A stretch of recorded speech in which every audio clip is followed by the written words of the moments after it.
How bad are Chinese weapons? Bad enough to ruin a coup attempt. On June 26, a coup attempt in Bolivia failed spectacularly in just 3 hours because a Chinese-made armored vehicle broke down. A group of rebels equipped with dozens of Tiger armed vehicles charged towards the presidential palace, but not long after they set off, the second vehicle got stuck on a curb. According to soldiers on the scene, the vehicle's right front wheel turned right while the left front wheel got stuck on the curb and couldn't move.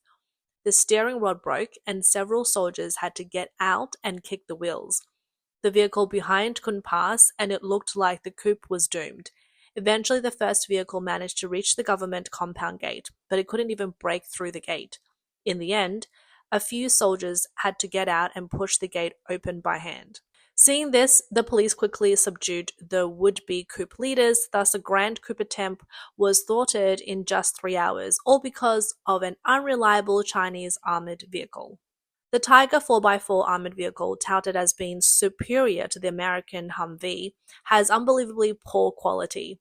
It's a modified Iveco commercial vehicle chassis with no upgraded braking system and lacking the ability to handle high-stress steering. This makes the fact that the steering rod broke and the wheel fell apart after hitting a curb easily to understand. Expecting it to perform a battle is pure fantasy. The manufacturer even boasted that the vehicle could withstand rocket-propelled grenades, claiming that CEO had personally tested it without issue. Yet, when used by Chinese peacemaking forces, it often overturned, causing many casualties before even encountering enemy fire. Now, the South American rebels' use of it has laid bare its flaws. What's more, this wasn't a small order. Bolivia had placed a $50 million order with China in 2016, with the armored vehicles being part of it. The money came from a loan by the Chinese Export-Import Bank. Now dozens of armored vehicles have ruined the rebels' plan.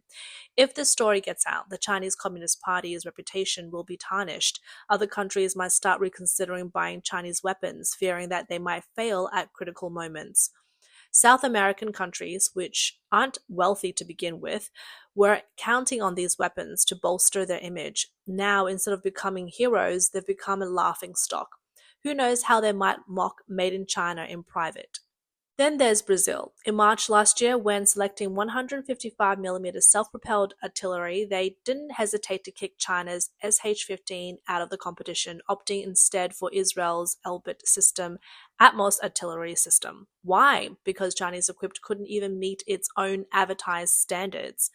When the Brazilian military tested it, they were shocked. The platform had stability issues, and the 155mm shells missed target by 50 meters. If deployed in battle, it would likely endanger their own troops first. Worse still, the SH-15 supposedly integrated a laser rangefinder, GPS, and a digital ballistic computer, but it couldn't achieve accurate targeting in different environments, such as weapon would be a liability in combat. Therefore, the Brazilians concluded that while Chinese weapons might be competitive in price, the other costs could be too high. Regarding air defense systems, on July 1st this year, the Brazilian Army officially announced it would evaluate new medium to high altitude air defense artillery system. Although they had considered China's Sky Dragon 50 system, it seems this option is now off the table. Even if the CCP were willing to sell production licenses to Brazil, they might not be willing to buy. Moreover, the painful lessons from Pakistan's use of Chinese air defense systems are evident. Brazil wouldn't make the same mistake. They're more likely to choose the French and Italian co-developed SAMP/T system, which has reliable service and robust technology. Over a decade, Brazil's major arms deals have mainly involved Europe and the United States. In 2014 alone, they spent $3.9 billion on Swedish Gripen fighters.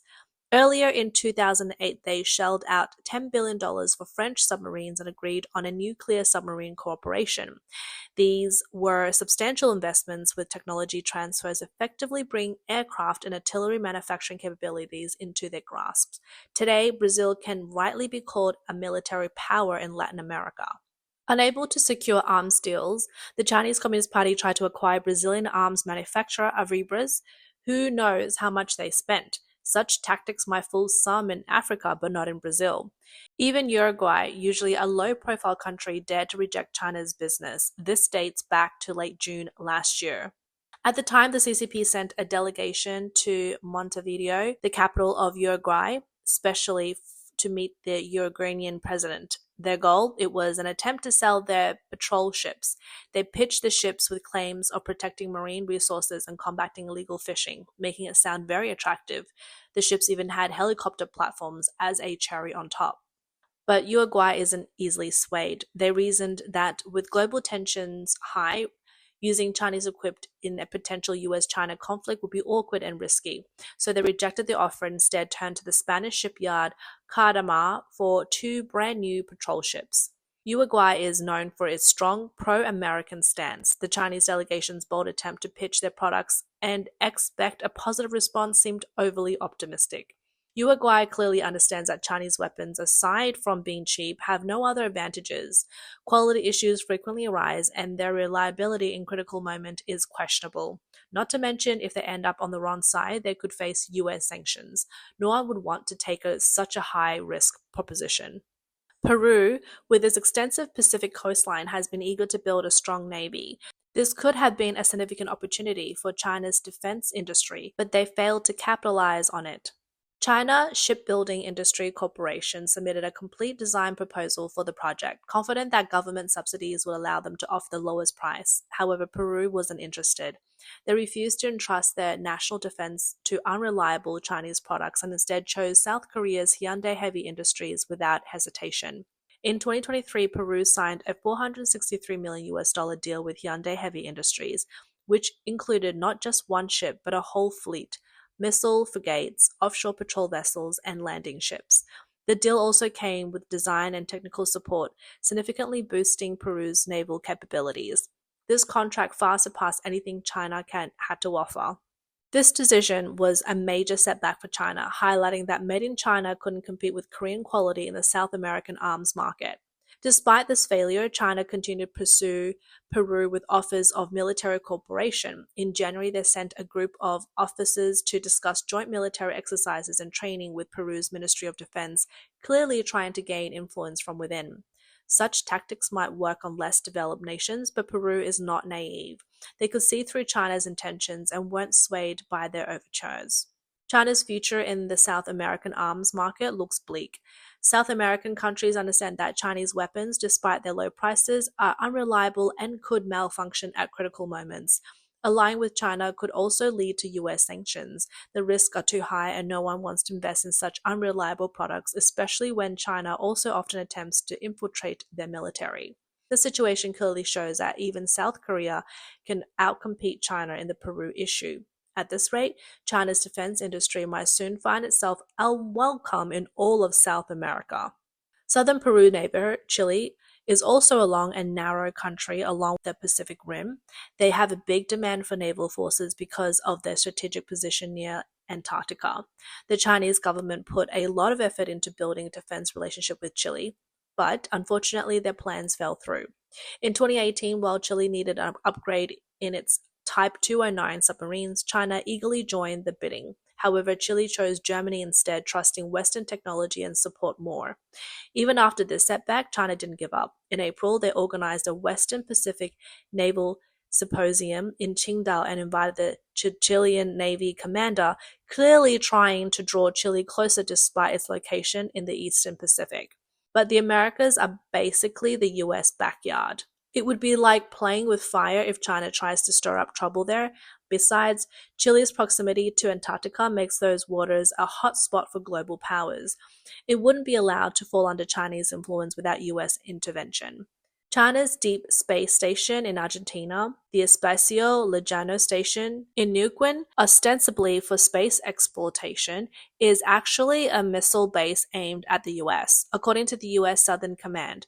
Previous Argentinian president, under some unknown influence from China, signed agreements that granted a large tract of land to China with no oversight on its activities. However, with this new president, Javier Milei, taking office, one of the first actions was to shut down the space. China denied any military use, but few believed their claims. Given China's ambitions, their activities at this station likely extended beyond espionage to potentially offensive capabilities, posing a significant threat to US military operations in South America. This isn't a coincidence. The US likely played a role in Argentinians' new stance. China's reckless actions in other countries' territories were bound to backfire eventually. Chinese arms have faced rejection across South America. Brazil dismissed Chinese weapons for their poor quality. Uruguay featured US sanctions, and Chile didn't even consider China as one of their options for arms support. These setbacks are not limited to South America. Even China's so-called ironclad allies in South Asia are starting to reject Chinese weapons. Pakistan, which bought a batch of Hongqi air defense missiles, now wants to return them. Bangladesh's experience with Chinese weapons has been disastrous. This impoverished South Asian nation saved diligently to purchase arms only to be severely let down by Chinese products. First, they bought a batch of J-7 fighter jets from China, which are barely better than World War II era technology. The accompanying air defense systems were full of flaws and practically useless. Even worse, 3 training aircraft crashed within 3 years. Eventually, the Bangladesh Air Force decided to abandon 2 Y-12 and MA-60 transport aircraft, showing they preferred fewer planes over unreliable Chinese products. The Navy fared no better. A few years ago, Bangladesh purchased 2 035G Ming-class submarines from China. Upon inspection, they found the submarines not only outdated, but also of questionable quality. The Bangladesh Navy deemed these unusable, fearing they might not resurface once submerged. The Army's equipment was equally problematic. Tanks and rocket launchers from China were essentially ineffective. Norinco, the Chinese company selling tanks, failed to provide decent after-sales service, and spare parts were often unavailable. Bangladesh bought 45 sets of Chinese rocket launchers, which malfunctioned within 2 years. Desperate, they turned to Turkey for 36 new sets. This clearly indicates the inadequacy of Chinese products. To make matters worse, China's treatment of Bangladesh was contentious. Once the products were sold, they failed to provide any support, and any post-sale service required additional payment. When Bangladesh, with its financial constraint, refused to tolerate such poor treatment, buying more Chinese weapons would be equivalent to digging their own hole. Recent scandals involving 2 former Chinese defense ministers has exposed the extent of this mess. The much-hyped new equipment was revealed to be substandard. Take Li Shanfu, for example. He rose through the ranks to become defense minister, overseeing numerous arms projects. Investigations revealed charges of bribery and corruption against him, highlighting the severe corruption within the Chinese military. The so-called new jets and warships were likely shoddy. In an actual conflict such as military would be easily defeated. Xi Jinping now faces a dilemma. Fighting without reliable weapons is out of the question, yet doing nothing damages his reputation. The poor quality of Chinese equipment has turned the Chinese military into a paper tiger, making Xi's dream of a strong military laughable. Worse still, Chinese arms exports have caused problems for other countries. In Bolivia's recent failed coup, a Chinese armored vehicle broke down, ruining the rebels' plan. The rebels relied on Chinese equipment for their success, only to be let down before even engaging in combat.